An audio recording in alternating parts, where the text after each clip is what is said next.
It may have been a symbolic gesture, but it was an important one. The Palestinian exiles were allowed to return home to their waiting families in Jericho and the Gaza Strip.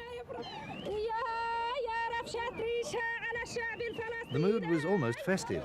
Palestinians mingled with Israeli soldiers, one man offering round sweetmeats. It seemed that change was on the way, that there might be peace at last.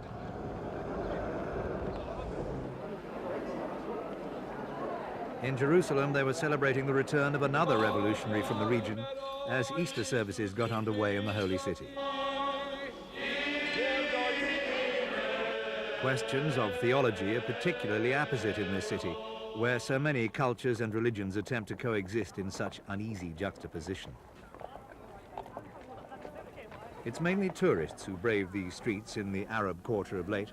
Local Israelis are afraid to venture here.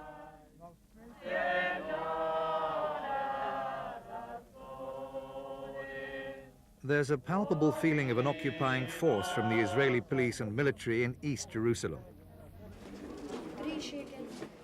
A viable plan for the city is something that everyone is searching for. But the future of Jerusalem is one of the most controversial issues PLO and Israeli negotiators will have to confront.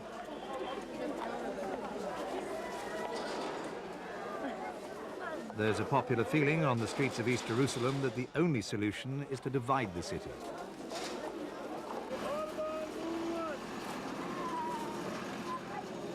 The old city of Jerusalem is one of the oldest continuously inhabited urban centers in the world. Archaeologists estimate its age at more than 4,500 years. For centuries, it's been divided into ethnic neighborhoods, each retaining its own cultural flavor. For every group, Jerusalem is the center of the universe. For Muslims, it's the place where Muhammad ascended to heaven. Jewish tradition holds that it's where creation began, the birthplace of Adam. To Christians, it's where Christ was crucified. No wonder the place is under dispute. Customers in the cassette shops of the Arab quarter are defined not only by their taste in music, but by 1,000 other differences. There is an invisible margin between us as a Palestinian and between the Israelis. It's a fact of life. If we go there, they hate us. They really hate us. We are Palestinians. It might be not allowed for us to go there to eat and to drink and to walk around and to go to movies. No. Outside the walled city to the west, so-called modern Jerusalem has grown up. The Jews pride themselves on life in this section, where the cinemas, cafes and shops look much the same as any other part of the Western world. It merely serves to underline the cultural and economic barriers that do exist between Israelis and Palestinians.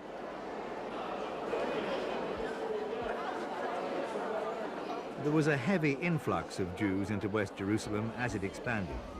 The official population figures are now close to 400,000 Jews to only 150,000 Muslims. But they live in totally different worlds. We don't know them very well, so we're strangers. It's two kind of people. Even the Benetton theme of world unification won't encourage Palestinians to shop in this precinct. Dr. Madi Abdul Hadi gives the Palestinian view. Wishful thinking, of course, is to see the two people accepting, recognizing, acknowledging each other, and have some concessions in sharing the city. But they cannot share it the way it stands today. The Palestinian agenda, in order to share the city, there should be and must be, first of all, a Palestinian political national address in the city. Events at the Tomb of the Patriarchs in Hebron were to prove just how deep-seated and fanatical the hatred can be between Jew and Arab.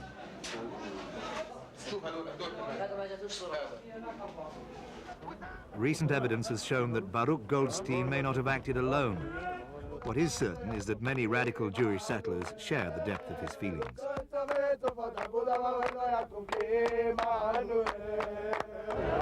The occupied territories are an armed camp, and few of the settlers want to pull out without a fight. The difficulties in the way of peace are manifold. If they want really to accelerate the negotiations, it has to be done. Not only what will be done in Cairo, the security, the civilian, and the legal issues, but also the economic. At Cairo's El Gezira Hotel, Palestinian and Israeli negotiators were bracing themselves once more for the task ahead. The PLO spokesman predicted a result within weeks on the topic of self-rule. Israeli negotiator Amnon Shahak was more cautious. Be patient and everything will be okay. But the ritual conflict on the streets of Gaza and Jericho was not over yet. Flashpoints continued to erupt much as usual. Despite the prospect of the army pullout, a number of Palestinian youths were wounded by Israeli gunfire.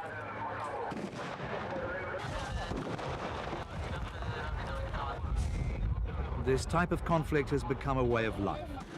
It's all many of these young men have ever known, and it'll be a hard habit to break. But it was true. The Israelis were preparing to withdraw from Gaza City and Jericho, and it seemed they were intent on leaving not a stick of furniture behind them.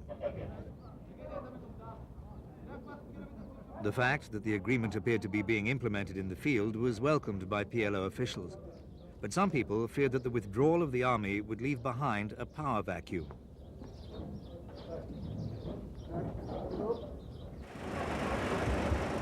As yet, there were few signs of the Palestinian police arriving in sufficient numbers to fill the gap. The worry was that with no plans to remove the settlers, the PLO would be hard put to maintain law and order if tensions got out of hand. Nonetheless, Mr. Arafat was quoted as saying he expected to return to Jericho before long.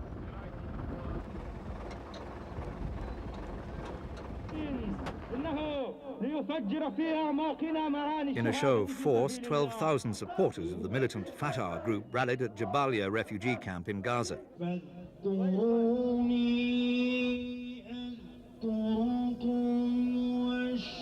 The display was designed to indicate to other Palestinian factions that this group allied to Yasser Arafat was still a force to be reckoned with. And clearly, the carnage is far from over. The militant Hamas faction had also threatened a program of reprisals after the Hebron massacre, and Israel didn't have long to wait. A lone suicide bomber blew up his car alongside a school bus in Afula, northern Israel. Hamas admitted responsibility for the bombing, threatening further attacks, even as the death toll rose to 9, with 52 people injured. It was the 8th attempted car bomb attack against Israeli targets since the Hebron massacre, and seemed designed to derail the peace process, although spokesmen for both sides vowed to continue the talks. But the attack hardened many right-wing Israelis' attitudes towards coexistence. Since Israel and the PLO signed the agreement in principle last September, 40 Israelis have been killed by Palestinians and 140 Palestinians killed by Israelis.